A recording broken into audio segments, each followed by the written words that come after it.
Hi friends, ఈరోజు నేను ఎగ్తో curry చేస్తున్నా. మా పిల్లలేమో రోజు అమ్మ ఒకేలాగా ఎగ్ తిని బోర్ కొడుతుందమ్మా, ఈరోజు ఇంకేదైనా డిఫరెంట్గా చెయ్యమ్మా అని అన్నారు. అందుకని ఈసారి నేను ఎలా ట్రై చేశాను, కానీ టేస్ట్ అయితే సూపర్గా ఉంది ఫ్రెండ్స్. ఇంకా తినే కొద్ది తినాలనిపిస్తుంది తెలుసా, అంత బాగుంది. దీనికి ఎలా తయారు చేయాలో చూద్దాం పదండి.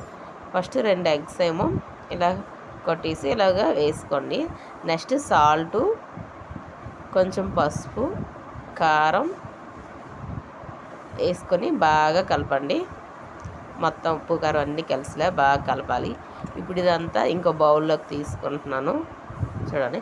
ఇప్పుడు నెక్స్ట్ ఏమో స్టవ్ ఆన్ చేసుకొని ఒక కళాయి కానీ గిన్నె కానీ ఏదో పెట్టుకొని అందులో వాటర్ పోసుకొని అందులో ఒక స్టాండ్ పెట్టుకొని ఈ గిన్నెతోని అందులో ఇలా పెట్టండి, మూత పెట్టుకోండి.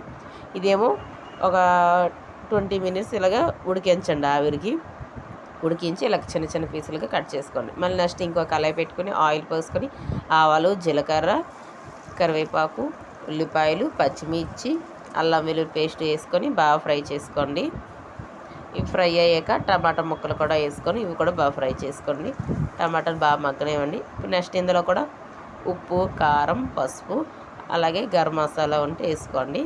ఇది కూడా బాగా కలిపేసి ఇప్పుడు మనం కట్ చేసి పెట్టుకున్న ఈ ఎగ్ ముక్కలు అనేది వేసుకోండి. ఇందులోని వేసుకొని బాగా కలపండి. ఒక్క 5 మినిట్స్ మూత పెట్టేసి ఉంచండి. మళ్ళీ మూత తీసుకొని ఇంకా టేస్ట్ చేయడమే ఫ్రెండ్స్. సూపర్ టేస్టీగా ఉంది.